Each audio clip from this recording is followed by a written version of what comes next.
Mga sangkay, ang dami pong panganib no, ang nakaabang sa Pilipinas na pinagdadasal po natin na hindi po mangyari ito. Isa na po dyan, mga sangkay, yung the big one. No? Ang ating bansa ay may banta, mga sangkay, ng the big one.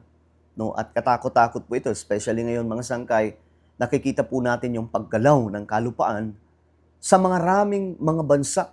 No? Nakita po natin ang nangyari sa Venezuela.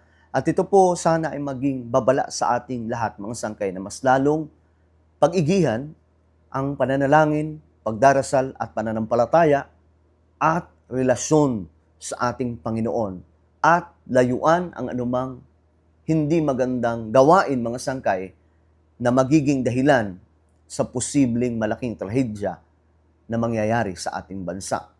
Ngayon, mga sangkay, kasi sa bansa po natin, nagiging common po, mga sangkay, no? Pag-usapan po natin ito, nagiging common po yung mga bagay na labag sa kautusan ng ating Panginoon. And ito po ay babala sa ating lahat, mga sangkay, na mag-ingat at bantayan po ang ating mga sarili, mga sangkay, at lalong-lalo na po ngayon, umuusbong po itong usapin patungkol po sa pride. We all know, mga sangkay, na pagdating po sa pride, galit po ang Diyos sa anumang pride. Ito po yung reason bakit po binagsak ng ating Panginoong Diyos si Satan, Lucifer, na siya dating anghel, mga sangkay, no? Na kumbaga kinagigiliwan ng ating Panginoong Diyos. Pero dahil po sa pride, mga sangkay, siya na po ngayon ang hari ng kadiliman, na nandito po sa ating mundo, mga sangkay, naghahanap, no, ng mahahatak na mga tao.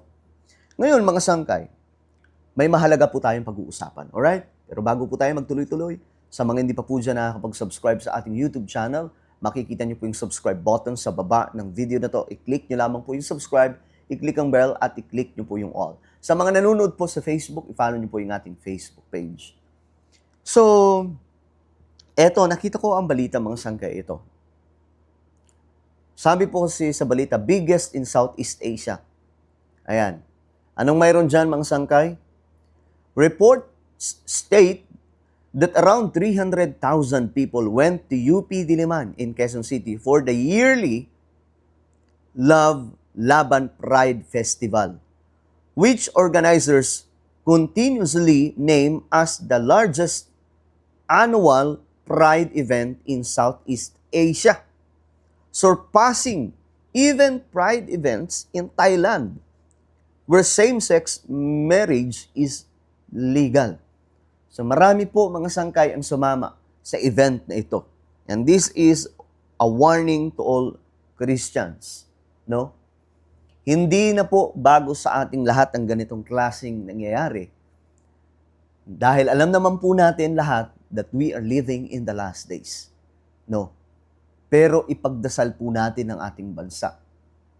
Dahil alam po natin, mga sangkay, na may mga malalaking nakaabang lang na trahedya na pwedeng mangyari sa Pilipinas kung tayo ay lalayo sa kalooban ng ating Panginoon. Sa mga mambabatas, sa mga officials po natin, kailangan po talaga maging maingat sa ipapasang batas na magmimitsa na isang delikadong pwedeng mangyari sa ating bansa. Alam naman po natin siguro yung history, mga sangkay, no, na nakasulat sa Bible, na lahat ng mga taong hindi sumunod sa looban ng Panginoon, may nangyaring trahedya. Sodoma and Gomorrah, panahon po ni Noah, mga sangkay, at maraming pagkakataon na ulit ng naulit ang pangyayaring yon. No, hindi naman po ako propeta, mga sangkay, pero nakakakilabot lang itong nangyayari ngayon sa ating mundo, na maging ang ating bansa na a-adapt na po. Ang ating bansa, mga sangkay, ay bansa na tinaguri ang Christian nations. And I know, mga sangkay, may mga kapatid din po tayong mga Muslim dito. Pero mas marami po mga Kristiyano ang andito, mga sangkay. And I think, ito yung reason kung bakit yung the big one na hindi pa po nangyayari. Ayon nga po, mga sangkay, sa mga eksperto, kahit i-research nyo yan sa Google, YouTube, ang dami po talagang nagsasabi, hinog na po yung the big one at hindi nila alam kung bakit hindi pa gumagalaw ito. Pero isa lamang ang bagay, I'm not an expert, mga sangkay, but I have faith in God, mga sangkay. But, isa lamang ang alam ko, na posibleng ito ang dahilan. At hindi malabo, 99%, maraming mga Kristiyano ang nananalangin na hindi mangyari itong malaking trahedya. Maraming Kristiyano ang nakikiusap sa ating Panginoon until now na proteksyonan ang Pilipinas dahil gagamitin pa ang Pilipinas sa misyon, sa pagpapalaganap ng salita ng Diyos. At ngayon, mga sangkay, marami po mga missionaries, pupunta pong ibang bansa sa ang sulok ng mundo, mga Pinoy, no, na nagbabahagi ng gospel, no, mula po sa Bible. So, nakakakilabot. Hindi ko na-explain, mga sangkay, kung ano to. Alam nyo naman na siguro yan. Ayan po, yung flag nila. At para po sa inyong kaalaman, hindi po ako yung basher nila. Hindi rin po ako yung taga-usig nila. I have so many friends, no, nakasamahan po nila. Mga matitino, mga sangkay, mga mabubuting kaibigan, no? At I love them, mga sangkay. Bilang isang Kristiyano, mahal ko sila, mga sangkay. At dapat ganun din po tayo. Don't judge them. Huwag po natin silang i-judge. Dapat maramdaman pa po nila na yung pagmamahal sa atin ng ating Panginoon, nararamdaman po nila sa pamamagitan ng ating mga gawa, no? Kaya wag po natin silang i-judge. Pero bigyan po natin, mga sangkay, ng kaalaman, no, sila, no? Iparamdam natin sa kanila na ang pagmamahal ng ating Panginoon may pagsunod sa anumang kalooban o may kapalit na pagsunod sa kung anuman ang kalooban niya.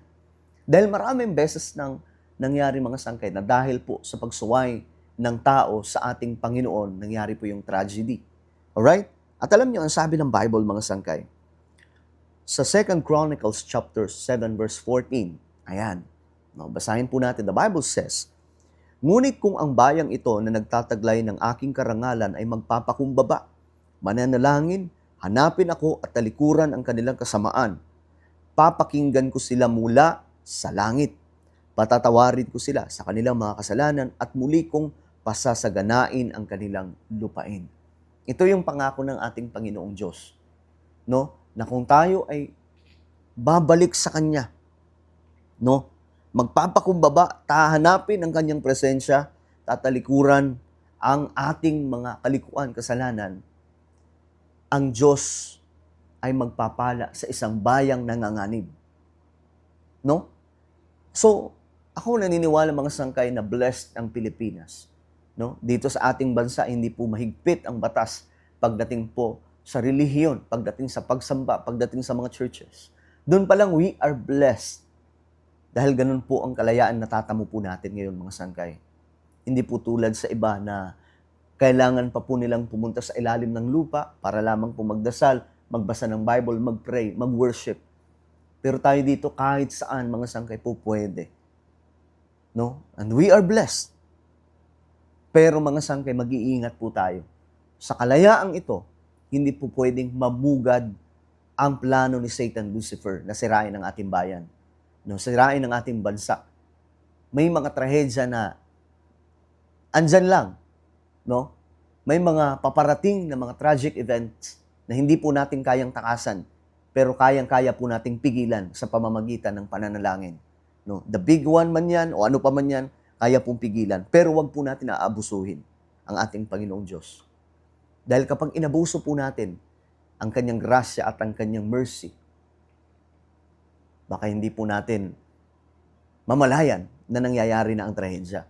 So, sana, no, umuusbong po kasi talaga ang ganitong klaseng uri ng paniniwala, yung pride, no? And we all know, mga sangkay, kung sino sa kanila, and let's pray for them na magkaroon po ng enlightenment, no? Magkaroon po ng intervention ang ating Panginoong Diyos sa kanila at ma-enlighten po ang kanilang buhay sa pamamagitan ng salita at ang gospel ng ating Panginoong Diyos.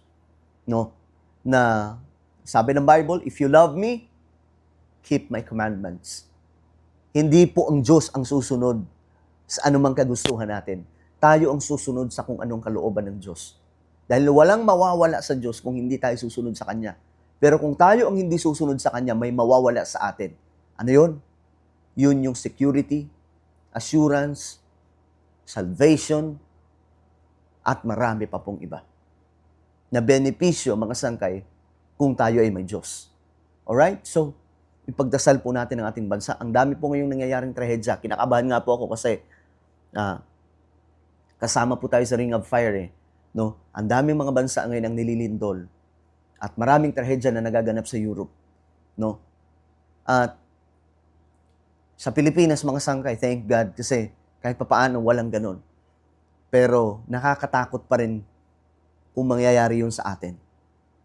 And I think, ang pumipigil sa mga bagay na yan na hindi nangyayari sa ating bansa ay dahil po sa mga nagpipray na mga Kristiyano nagdarasal sa ating Panginoon. Alright? So ano po ang inyong opinion? Comment down below. Huwag niyo pong kalimutan na i-subscribe yung ating YouTube channel. Mag-iingat pong lahat. God bless everyone.